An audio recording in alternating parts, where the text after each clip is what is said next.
to get the very best from your garden, the biggest blooms, the best tasty fruits and gorgeous vegetables, it's always worth feeding your plants. But the array of things we can use is quite large. So today we're going to take a look at things and try and get rid of some of that confusion.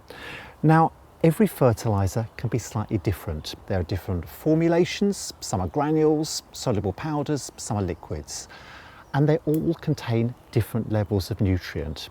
Three important ones to have a look for, and if you look at a packet of fertiliser, you'll see on the back three letters, N, P and K, and that stands for nitrogen, phosphates and potash. And when you look at that ratio, and in Growmore the ratio is 777, so we've got equal amounts of nitrogen, phosphates and potash in that food, and that's a good all-round fertiliser to use on the garden. Organic gardeners might like to use blood, fish and bone. Again, a lovely equal balance of products in here. And again, bone meal is another good organic product to use, and this is high in phosphates. Now, those three ingredients help plants grow in different ways. So what plants need is nitrogen to help them produce leaves and leafy growth. They need phosphates to help the roots develop well, and they need potash to help them make flowers and fruits. If you've got hanging baskets and pots and containers, you might want to use a slow release fertiliser. And this is something which comes as a granule, and you can mix this into the compost at planting time and just mix it well in, or later in the year, just make some holes in the compost and tip a few teaspoons of slow release fertiliser down into the compost itself. And in warm weather, when the compost is moist, those nutrients are released slowly to feed the plants and get the best flowering performance from your annuals, which you want to flower right the way through summer and into autumn. Now, around the garden, it's good to have a general fertiliser close at hand, and a soluble feed like this is perfect. Look at the instructions on the packet and follow these closely, and many of the soluble feeds also come with a little measure. And I know that with this one level scoop of feed is all you need to dilute into 4.5 litres or a gallon of water. Mix it up to dissolve it, and just use that to water all your pots, your plants, anything around the garden that you think needs feeding. And when it comes to knowing when plants need feeding, it's worth taking a close look at them. You might find that rather than having lovely green leaves, sometimes the leaves of plants start looking pale and yellow, or they'll have zones on the leaf, almost stripes, which is called chlorosis. And this is telling me on this raspberry that the plants themselves need feed.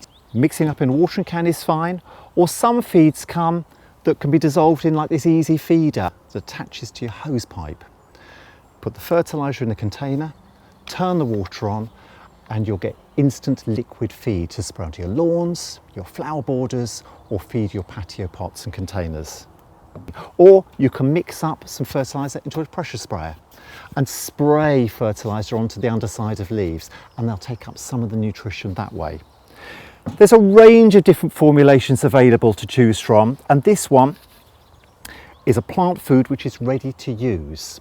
And with this particular fertiliser, all you've got to do is use the solution directly onto the compost. So if I just tip the feed onto the compost in house plants or patio pots or whatever, it's all you need to do. It's ready to use straight from the bottle without diluting.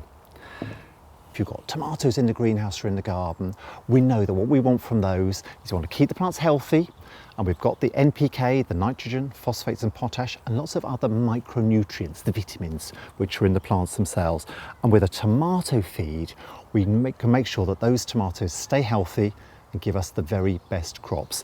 These come as powders or liquids, and this one you just literally dilute in a watering can and use to feed your plants.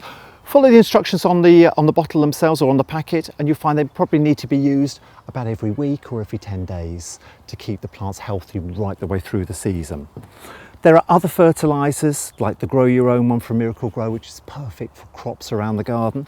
And for roses, choose a special rose fertiliser like Top Rose or Verve Rose Food, and this has got all the nutrients you need, the nitrogen, phosphates and potash for healthy growth, and all the micronutrients, so that you've got healthy leaves which are more resistant to disease, and the nutrients plants need to keep them flowering right the way through the growing season.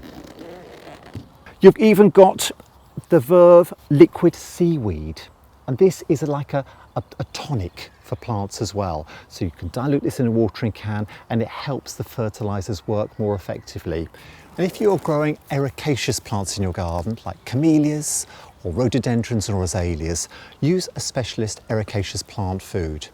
Whether they're in the garden or they're in pots, you can sprinkle this onto the compost surface, or there are liquid formulations as well to water on and keep the plants looking healthy.